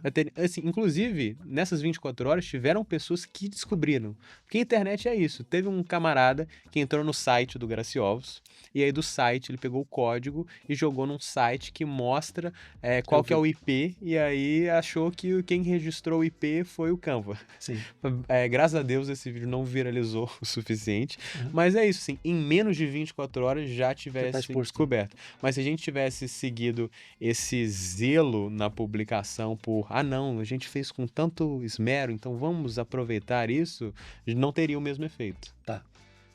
E aí, estamos num sucesso estrondoso essa semana. Como é que você pereniza a mensagem que você quer trazer? Porque provavelmente no mundo comum você daqui a 3 meses vai lançar mais uma campanha inusitada. Mas como é que você conecta essas histórias e torna perene esse posicionamento? Então, a nossa estratégia, que envolve uma estratégia de mídia, não como o nosso fornecedor faz, mas a nossa estratégia de narrativa, né? A gente sempre dá um tiro de canhão e depois a gente vem com os festins, digamos assim. Então, a gente tem as nossas narrativas heroes, que elas servem para jogar os olhos para nós. Então, o objetivo não é que as pessoas entendam que o Canva é um software que tem apresentação. O objetivo não é que as pessoas entendam que o Canva é um software que tem edição de vídeos. É que as pessoas olhem para o que a gente está apontando. E aí, a partir disso, a gente desenvolve uma estratégia. Agora que a gente já tem os olhos das pessoas, a gente desenvolve uma estratégia para perenizar isso. Então, a própria campanha da Graciane, tiveram esses 2 filmes de lançamento, o lançamento da marca de mentira e o lançamento da campanha de verdade, mas a gente tem mais 5 vídeos para serem postados. E estes vídeos, eles vão estar em todas as plataformas. Vão estar no streaming, 2 deles vão estar na TV, a gente está rodando out of home também, e junto disso a gente tem por exemplo, os nossos influenciadores que estão desdobrando esse conceito do faz bonito, que é com Canva você pode colocar qualquer ideia maluca da sua cabeça se torna realidade. A gente tem um grupo, o nosso Canva Squad, vários influenciadores que estão repetindo da sua forma, do seu jeito de falar, com os seus próprios roteiros, esse conceito também. Então, primeiro a gente faz todo mundo olhar e depois a gente vai paulatinamente fazendo esse processo educacional. E qual é esse próximo passo, né? Esses 5 próximos filmes devem ser lançados, sei lá, na próxima semana? Exato. Aí eu queria que você pudesse antecipar, assim, que vai sair a resposta junto. Quais são os próximos assuntos já com a marca revelada, com a campanha revelada? Então, primeiro a marca não estava revelada, agora está revelada. Então a gente tem mais vários roteiros que agora sim são focados em produto. Então é a Graciane fazendo uma apresentação de slides, mostrando visualmente, por exemplo, quanto tempo ela levaria para comer o Monte Everest de ovos. Se um ovo tem 5 centímetros e se ela come 40 ovos por dia, significa que em tanto tempo ela comeria o Cristo Redentor, que tem 300 e tantos metros. Isso significa que em 3 meses ela comeria a Torre Eiffel. E que em não sei quantos meses ela comeria o Burj Khalifa. Mas para comer o Monte Everest, aí vocês vão ter que ver o vídeo para ver quantos anos ela demoraria para comer. Mas aí já tem um produto do Canva sendo utilizado. A gente tem também um vídeo que é o meu favorito, que é o vídeo sobre edição de vídeo, que é a Grace mostrando como é que ela faz para editar os vídeos de treino dela. Que na verdade ela edita enquanto treina com o Canva de uma maneira super inusitada, que vocês também vão ver no vídeo o recurso que a gente utilizou. Foi muito engraçado de gravar isso, mas basicamente eu vou dar um spoiler, que é a Graciane fazendo uma flexão de braço inédita, que é uma flexão sem braços. Perfeito. Que ela tá usando as 2 mãos para editar, mas ela continua fazendo a flexão. Foi incrível. Superpoderes da Graciane. Legal. A gente entrou um pouco na questão de produto e, no final das contas, você tem que ter mais downloads, mais utilização, mais venda de assinatura. Existe uma dificuldade de uso, que é inerente a novas tecnologias e novas plataformas. Vocês estão trazendo mais gente para dentro de casa. Eu sinto um pouco de dificuldade, talvez pela minha idade, sei lá, pela geração. Minha filha sente bem menos, de 21 anos. Ela já criou a marca dela no Canva antes da campanha. Então já é... E ela faz bastante materiais ali. Mas como é que essa questão de experimentação para um aplicativo que é tão democrático e ao mesmo tempo tão novo. Sim. Aí a gente fala da nossa estratégia realmente em grande escala, a estratégia desenvolvida pelo nosso diretor de marketing, Felipe Godoy, e que é complementada e lindamente executada pela Carla, pela Beca, pela Tati, o pessoal do nosso time. Carla e Beca, que são responsáveis pela parte de parceria e pela parte de eventos e educação. Então, como é que a gente realmente educa o nosso público a utilizar a nossa plataforma? E a gente conta também com os nossos canvassadores, que são os embaixadores do Canva, que são os especialistas, são os nossos professores, é o pessoal que ensina, e a gente, como é que a gente paramenta então a internet para mostrar como é que a gente utiliza, as pessoas podem utilizar os nossos recursos da maneira mais fácil possível.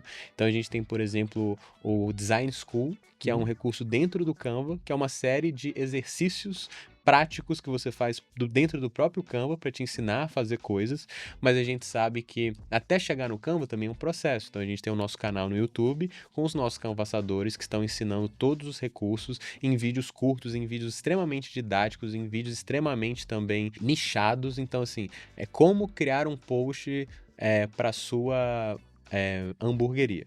Como criar um post para sua loja de maquiagem. É o mesmo jeito de criar o post, mas pro público é diferente, porque ele Pega tá pela vendo. mão, né? Você pega pela mão. Então, a questão que eu falei do design ser algo distante, gerar medo, então a gente precisa realmente fazer esse trabalho de pegar pela mão e mostrar que é algo que pode estar dentro do nicho de qualquer pessoa. Conte-me tudo sobre o set. Imagina um set. Foi onde? Foi no Rio de Janeiro. Porque a gente gravou Xuxa uma semana e Graci na outra semana. E a Graci também. Tirou os curitibanos de Curitiba. Tiramos os curitibanos de Curitiba, os paulistas de São Paulo, fomos todo mundo tomar sol lá no Rio. E a Graci também estava com uma questão porque ela teve uma lesão durante o Dança dos Famosos, né? Isso a gente já estava fechado com ela, isso não foi algo que foi previsto, obviamente. E então a gente tinha essa questão da logística da Graciane, porque a gente gravou ela 3 semanas depois de ser operada de uma lesão de tendão. Sim. Então, foi um set que o pessoal da Asteroide, assim, teve um zelo quádruplo para tudo estar o mais confortável possível. A gente parava de 30 em 30 minutos para ela fazer compressa de gelo, ela não ficou em pé quase em nenhum momento, estava sempre, né, com uma cadeira alta. Tanto que se você vê o filme pensando nisso, você percebe que a gente geralmente só filma ela da cintura para cima. Ou ela tá sentada. E no roteiro original, por exemplo, ela andava por aquela cozinha, aquele set que a gente fez. Tudo teve que ser adaptado. Mas inicialmente ia ser uma diária, a gente multiplicou para 2 diárias para manter também a Graça o mais confortável possível. E, cara, as coisas mais aleatórias que você pode imaginar de ter um set ali com 12 atrizes que eram galinhas. Então a gente tinha De fato. A gente tinha 12 Eram treinadas? Treinadas, Pô, super dóceis as galinhas. Pô, as galinhas mais educadas do que eu, assim. Você falava, agora é hora de botar o ovo. Aí ela, só um minuto. Não tanto isso, mas assim, elas sentavam quando precisavam sentar, elas ficavam quietinhas quando precisavam ficar quietinhas. E então foi um barato, assim, um set, um ritmo muito intenso, porque a gente produziu 6 Uma diária? 6 vídeos em 2 diárias, mas nessa diária com diversas pausas, respeitando o pós-operatório da Grace. Mas, cara, um set muito divertido, porque, de novo, todos do Canva e da Asteroid somos idiotas, todos falamos a mesma língua, então nenhuma tensão ali, a gente com um cronograma apertado, mas sabendo que a gente ia entregar no final do dia, e entregamos. Mas certamente a parte mais divertida e curiosa foi estar ali no set e eu ficar ouvindo uns cocó, popó. Só um minuto, silêncio. Estamos gravando. E como é que foi a Graça nesse processo? Quanto ela participou criativamente? Quanto teve caco? Bastante, assim, quando a gente pré-aprovou os roteiros com ela, inclusive foi muito gratificante mostrar os roteiros pra ela e ver a alegria dela em, tipo assim, pô, essa marca me entendeu, esses roteiros foram escritos pra mim, que é uma preocupação que a gente tem no Canva também, assim, quando a gente escreve o roteiro, a gente se certifica que aquele roteiro, aquela publicidade não poderia ser feita por qualquer outra pessoa, precisava ser a Graciane, precisava ser a Xuxa, precisava ser o Jacan. Não é como a publicidade que primeiro pensa na mensagem e depois veicula algum rosto. Uhum. E esse rosto poderia ser qualquer pessoa, poderia ser qualquer jogador de futebol, ou poderia ser qualquer cantor, ou poderia ser qualquer coisa. A gente pensa, e foi muito gratificante ver a Grace literalmente gargalhando com os roteiros que a gente tinha passado meses escrevendo para ela. E aí, óbvio ali que no momento de gravar, a gente fez um super estudo de Grace anteriormente, então a gente já estava falando e escrevendo como a Grace interage com o seu público nos stories, mas ali no momento ela colocou as palavras, as coisas do jeito dela, com a intenção dela, para ficar o mais natural possível. Legal. Eu vou passar o filme, o primeiro filme. Aham. Eu não sei se teve histórias de cenas que a gente vai ver aqui, Tá. mas principalmente para ver você já falou um pouco da questão do roteiro, que foi baseado na apresentação de planejamento e design, Uhum. mas eu vou rever o filme com mais atenção. Beleza. E aí, se tiver algum lugar, no momento que você quer que eu pare, Beleza. melhor. Você vai fazer. É. Então vamos lá. Ovo ou galinha? Já vou parar aqui. Bom, Por quê? Porque esse vídeo, é o vídeo talvez mais importante da nossa campanha. Porque isso tinha que ser, né, factível, tinha que ser crível. Mas ao mesmo tempo que fosse crível, ele precisava ser estranho. Ele precisava ser crível, mas ele precisava levantar uma dúvida. Então ele tinha que se levar a sério, mas ainda deixar leves pontas soltas tipo, não é possível. o suficiente pra você falar assim, não é possível, ela não falou isso. Tipo, que merda é essa que tá acontecendo? Sim, sim. Então, e de novo a dinâmica do social. Os 3 primeiros segundos são os mais importantes do vídeo. Então a gente precisava dessa frase, que é uma frase que se fosse ela estivesse lançando uma marca de verdade, provavelmente não teria, porque ela é muito brega. E a gente queria que a marca ela tivesse um pouquinho de breguice ali para gerar uma reação das pessoas, que Sim. fosse amá-la ou odiá-la, mas que tivesse uma reação. Então o vídeo começa com essa pergunta esdrúxula, que é ovo ou galinha, e a Grace completa. Pra mim, o ovo sempre vem primeiro. Ó, já tô aqui. Já tô mimetizado. Pra mim, o ovo sempre vem primeiro. A origem da vida. Aqui a pesquisa da Laísa. Universo em casca. Joia de clara e Isso aí, gema. Isso é tudo IA. Força. Foram vídeos gerados Luxo. com a IA do Canva. Os ovos, Tudo os ovos na girando, clara. tudo isso é IA. Essas fotos da Grace e esses vídeos não, esses foram os que a gente produziu lá no próprio set. E a gente, inclusive, essa questão do luxo e as referências, a gente tinha muita referência de, basicamente, comercial de perfume, que é aquele comercial que você não entende, né? Porra As nenhuma. pessoas vão falando frases aleatórias e são imagens Imagens aleatórias, aleatórias. e no final, perfume. Alguém bonito aparece com Exato. um vidro lindo. Então era essa a estética que a gente queria trazer. A Grace falando frases aleatórias sobre ovo. A origem da vida. Universo em casca. Joia de clara e gema. Ela vai jogando Eu lembrei agora do vídeo do Universo em em desencanto. do Tim Maia. Você falando, exatamente. Você voltou. Que beleza. Poderia ser pó, no caso. Então, essa estética de moda também que a gente trouxe bastante. Essa cena tá incrível, né? Do olhar. Proteína. Essa galinha existe. Cara, aquela galinha ali foi IA também. Ah, tá. Mas, Ufa, já tava... mas a pesquisa de raças de galinha foi um barato fazer também.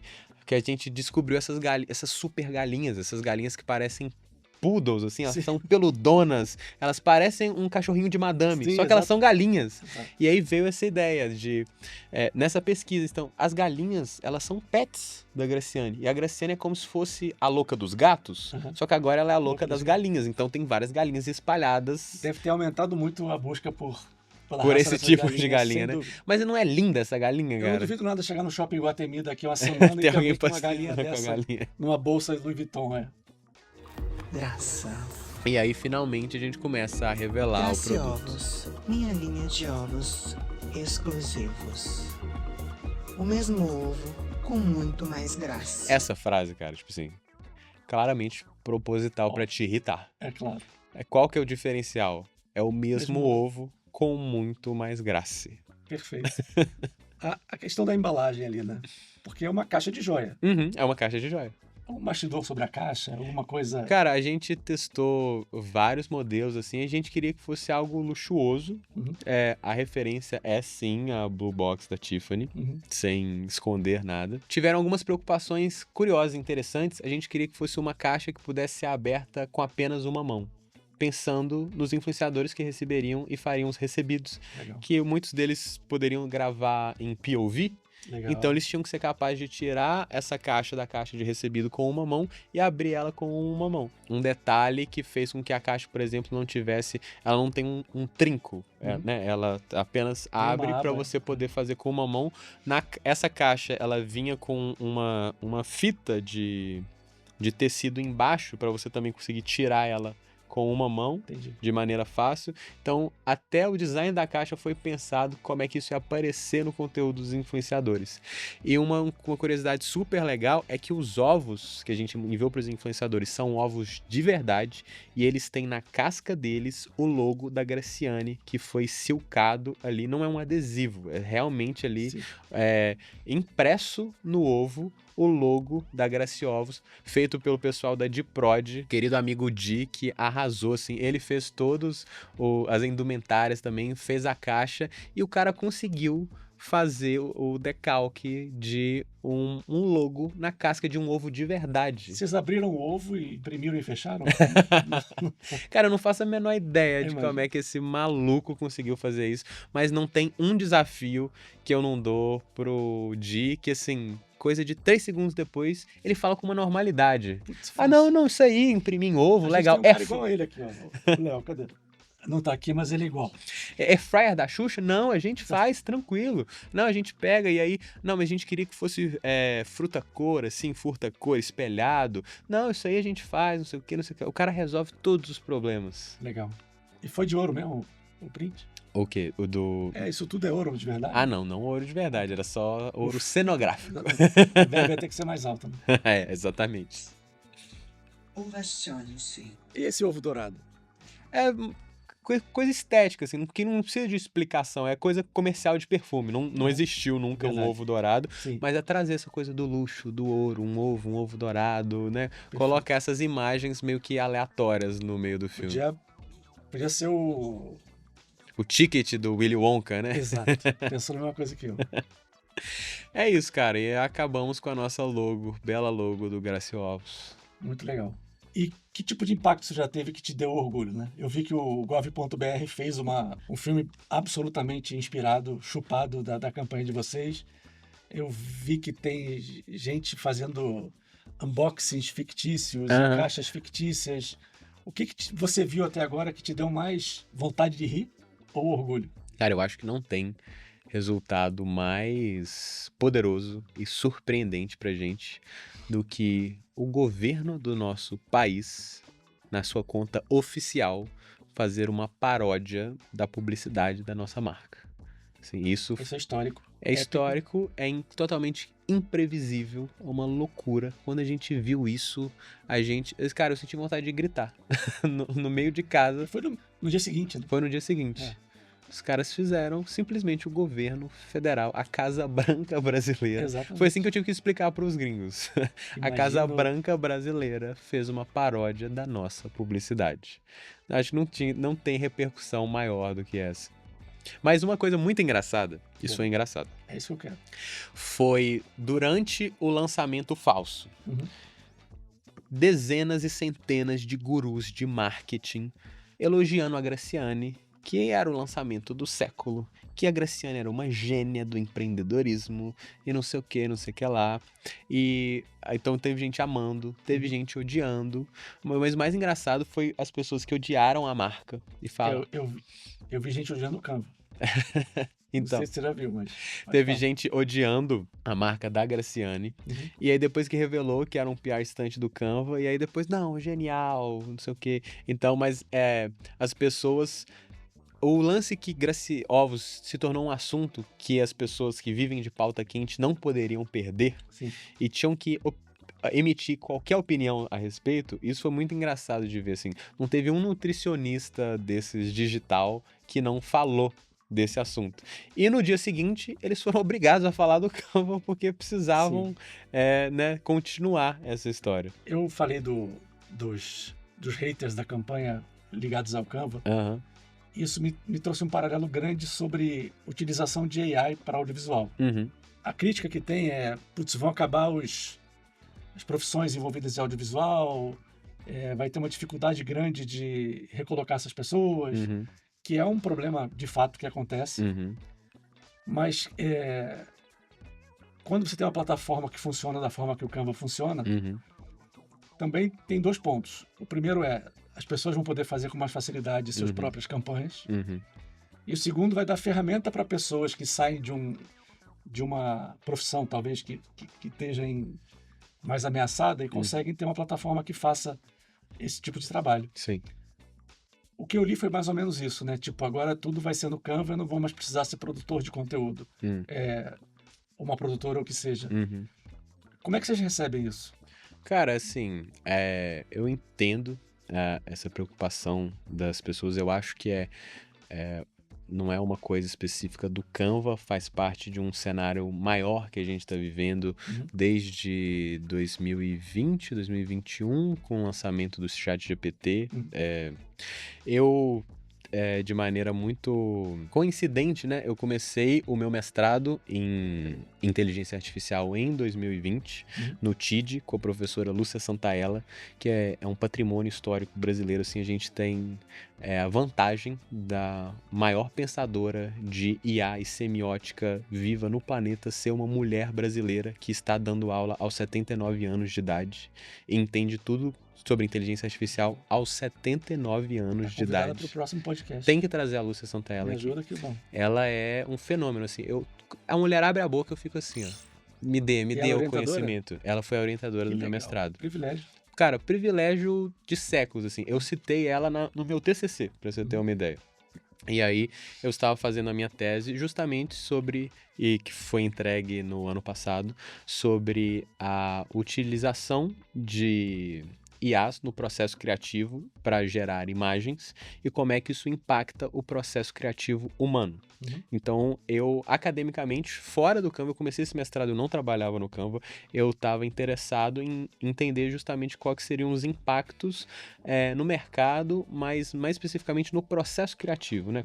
Quais seriam os impactos dessa ferramenta no processo criativo. Eu acho que, de maneira geral, né, existe sim essa tensão de recolocação profissional, etc., mas muito mais a IA pensando exclusivamente como uma ferramenta criativa e não pensando no fluxo mercadológico que ela existe. Então a gente vai ter que partir de uma conversa que fala sobre sistema de produção e capitalismo, etc. Mas a ferramenta em si, ela habilita pessoas que não são tecnicamente instruídas, porque o ensino técnico é um privilégio que demanda tempo, demanda esforço, e esse tempo e esforço estão associados a uma situação de privilégio.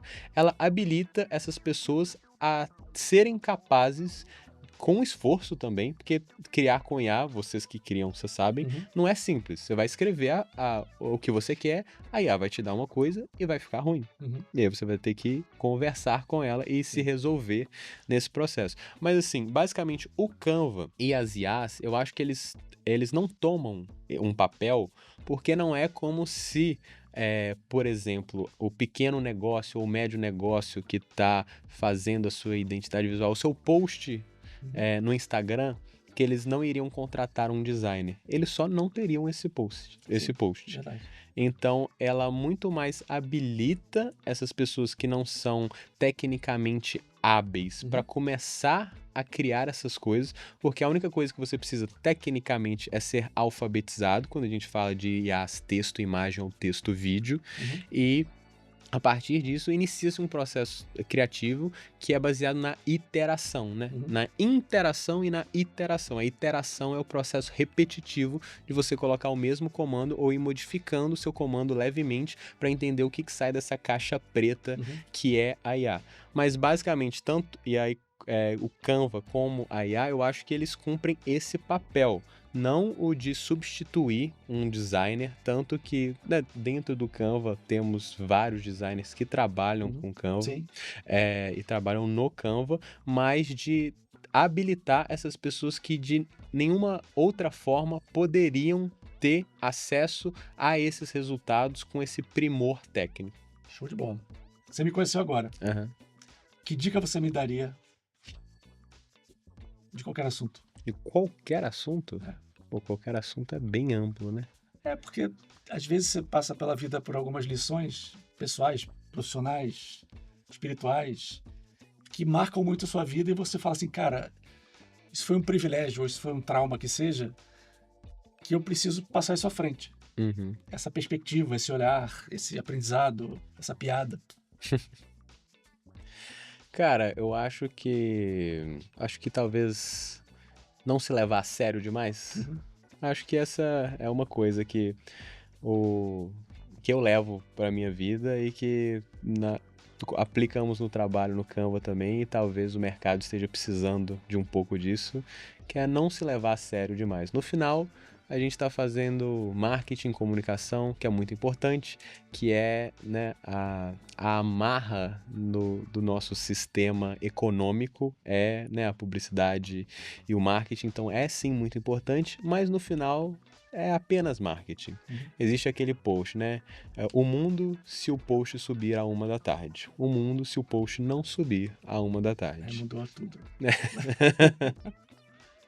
Cara, legal, Bruno, prazer. Obrigado pelo privilégio de ter aceitado tão rápido o nosso convite. A gente se conheceu num grupo, eu te puxei pro privado e você foi super generoso, super empático. A gente não se conhecia, você não conhecia a Monk. Pô, cara, que isso? Não, o privilégio é meu, obrigado você. E eu sou professor, eu sou professor universitário na SPM. Todas as pessoas que eu admiro na vida e que eu já admirei quando criança eram ou foram professores. A minha avó é professora, o meu pai é professor, a minha mãe é professora. Eu tenho uma excelente relação com os professores da universidade, uma excelente relação com os professores do meu ensino médio. Então, eu devo tudo que eu sei aos professores que passaram na minha história. Então, eu sinto essa obrigação de dividir Legal. o conhecimento que eu tenho com as pessoas. Então, sempre que você me chamar, eu vou estar aqui. Porque é isso, assim, eu acho que o mundo ele é, né, muito breve para os conhecimentos e as experiências que a gente passa ficarem com a gente. O meu objetivo é dividir com o máximo de pessoas que eu conseguir. Verdade. Obrigado mais uma vez. Obrigado a você que assistiu. Obrigado a Grace, obrigado à equipe do Canva, a Asteroide, que é a galera muito gente boa. Eu acho que quando tem astral, quando tem liberdade, quando tem bom senso, as coisas são infinitas. Então, parabéns mais uma vez. Tem que olhar para lá, senão vão brigar comigo. Até a próxima. Até a próxima. E vamos nessa. Quero saber quem vai ser o próximo disruptor, o próximo campanha incrível que para um país inteiro, para o governo, para dar atenção. Obrigado, até a próxima. Um abraço. Valeu, pessoal.